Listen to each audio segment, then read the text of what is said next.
Hello everyone. Old age में usually लोग चीज़ें भूलने लगते हैं। कहते हैं डेमेंशिया हो गया। क्या ये सभी को होता है? क्या है डेमेंशिया नाम की बीमारी? मेरा नाम doctor Nidhi Jain Bukharia, I am psychiatrist Indore से। आज आपके सामने डिस्कस करूंगी एक बीमारी जिसका नाम है डेमेंशिया। क्या होता है इस बीमारी में, क्या इसके कारण है, क्या इसके लक्षण हैं, ये हम अभी डिस्कस करेंगे। तो डेमेंशिया क्या है? एक बीमारी है जिसमें डी मतलब कम होना और मेंशिया मतलब मेंटल एबिलिटीज़, जो मानसिक क्षमताएं हैं वो धीरे धीरे कम होने लगती हैं। फिर ये क्या होता है कि ये यूजुअली 2-3% लोगों में होता है। यूजुअली 60s के आसपास इसकी स्टार्टिंग होती है। 65 ईयर्स के बाद इसका परसेंटेज 5% होता है और एज के साथ ये बढ़ता जाता है। अगर हम देखें कि जो 85 ईयर्स से ज़्यादा के लोग होते हैं उनमें ये 20-30% तक होता है। तो इस बीमारी में क्या होता है, धीरे धीरे न्यूरॉन का लॉस होता जाता है, जिसकी वजह से जो मानसिक सारी क्षमताएं होती हैं वो धीरे धीरे कम होने लगती हैं। चीज़ें भूलने लगते हैं, व्यवहार बदल जाता है। पर एक्सेप्ट करना चाहिए कि ये एक बीमारी है। बहुत बार लोगों को लगता है कि सच में ये बीमारी है या नॉर्मल एज में भी ऐसा होता है। तो देखिए क्या होता है कि नॉर्मल एजिंग में हल्का सा भूलना इज़ नॉर्मल, लेकिन अगर आपको इतना भूलने लगते हैं जिसकी वजह से आपका जो रूटीन होता है वो ख़राब हो जाता है, आपको और आपके फैमिली मेम्बर्स इफ़ेक्ट होने लगते हैं, है ना। तो अगर सब पे अफेक्ट आता है और आपको दिक्कत होने लगती है, आपके काम नहीं हो पाते नॉर्मल, तो ये इलनेस का फॉर्म है। तो क्यों होता है डेमेंशिया? देखिए डेमेंशिया के कुछ टाइप्स हैं और उस टाइप्स के हिसाब से ही हम बता सकते हैं कि क्यों होता है। जैसे इसका सबसे मोस्ट कॉमन टाइप है जो 50-60% लोगों में डेमेंशिया में यही होता है, इसका नाम है अल्जाइमर डिसीज़। तो जो अल्जाइमर डिसीज़ होती है ये most common cause of dementia है। इसमें प्रोग्रेसिव स्लो डेमेंशिया होता है, मतलब धीरे धीरे धीरे धीरे over period of time, months, years चीज़ें भूलते रहते हैं। इसमें क्या होता है, होता क्यों है? इसमें 40% केसेस तो ऐसे होते हैं अल्जाइमर डिसीज़ के कि उनमें जेनेटिक कोई ना कोई कॉज होता है, उनके पेरेंट्स में या किसी को डेमेंशिया रहता है। इसके अलावा इसमें होता क्या है कि इसमें ब्रेन में एक एबनॉर्मल प्रोटीन होता है, वो जमा होने लगता है, न्यूरॉन्स का ब्रेन में लॉस होने लगता है, मतलब न्यूरॉन धीरे धीरे धीरे धीरे डेड होने लगते हैं। ओके। इसके बाद इसमें केमिकल्स एसिटाइल कोलिन, नॉरएपिनेफ्रिन नाम के केमिकल्स की कमी होने लगती है। तो इन सभी रीजंस की वजह से ये होता है, बहुत स्लोली होता है। और इसके अलावा थोड़ा बहुत इसमें एग्रेशन और ये सब हो सकता है। सिम्टम हम अभी आगे डिस्कस करेंगे। फिर नेक्स्ट है वेस्कुलर टाइप ऑफ डेमेंशिया। ये क्या होता है, सिर्फ 20-30% केसेस में वेस्कुलर डेमेंशिया होता है। वेस्कुलर डेमेंशिया क्या होता है, इसमें जो ब्लड वेसल्स होती है ब्रेन की वो क्या होती हैं, वो ऑक्लूड हो जाती हैं, मतलब उसकी वजह से उनमें कुछ जमा हो जाता है जिसकी वजह से ब्रेन में ब्लड सप्लाई रुक जाती है। तो कोई पार्ट है तो वहाँ ब्लड नहीं जा पाएगा, ब्लड नहीं हो पाएगा तो वो पार्ट ये हो जाएगा, कैसा हो जाएगा, डैमेज हो जाएगा, है ना, वो पार्ट डेड हो जाएगा। ये क्यों हो सकता है? हाई ब्लड प्रेशर की वजह से होता है, डायबिटीज़ भी रीज़न होते हैं, किसी वजह से, जिसमें स्ट्रोक होता है तो इसमें इन्फाक्ट हो जाते हैं। तो इन्फाक्ट की वजह से इसमें जो डेमेंशिया होता है वो स्टेप लैडर पैटर्न का होता है, मतलब एक बार आपको इन्फाक्ट हुआ, एक बार स्ट्रोक हुआ तो डेमेंशिया हो गया, फिर नेक्स्ट टाइम जब हुआ तो और ज़्यादा हो गया। तो लेवल एक स्टेप ऐसे जैसे सीढ़ी चढ़ते हैं ना, उसके पैटर्न में होता है। ठीक है। तो इसमें यही सभी जो कॉजेज़ होते हैं मेटाबॉलिक डिसऑर्डर्स, इनकी वजह से इसमें होता है।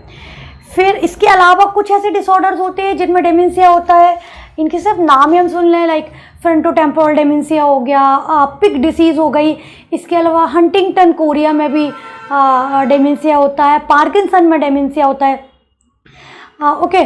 तो ये ऐसे कॉजेज़ है कि इनको हम इनके बेसिस पे इनको ट्रीट करेंगे तो डेमेंशिया कम होगा। इसके अलावा कुछ कॉजेज़ जो इजीली हम ट्रीट कर सकते हैं, ऐसे भी कॉजेज़ होते हैं जैसे हाइपोथायराइडिज्म में डेमेंशिया होता है, विटामिन B12 की डेफिशिएंसी में डेमेंशिया होता है, फोलिक एसिड की डेफिशिएंसी में डेमेंशिया होता है, या लॉन्ग टर्म से जो लोग अल्कोहल लेते रहते हैं, कोई टॉक्सिन्स की प्रेजेंस में डेमेंशिया होता रहता है। तो ये सारे ऐसे कॉजेज़ होते हैं कि अब रिवर्सिबल है, मतलब हम इजीली इनको कंट्रोल कर सकते हैं और इनको कंट्रोल कर लेंगे तो डेमेंशिया भी कंट्रोल में आ जाएगा, है ना। तो इन सभी कॉजेज़ को याद रखना चाहिए अच्छे से। इसके अलावा इन्फेक्शंस जैसे एड्स हुआ या प्रायन डिसीज़ वगैरह, इनमें भी डेमेंशिया होता है। और इसके अलावा ट्यूमर, ब्रेन ट्यूमर में भी डेमेंशिया होता है, हेड ट्रॉमा में भी डेमेंशिया होता है। तो उसके मल्टीपल कॉजेज़ हैं, इनको हमें याद रखना चाहिए।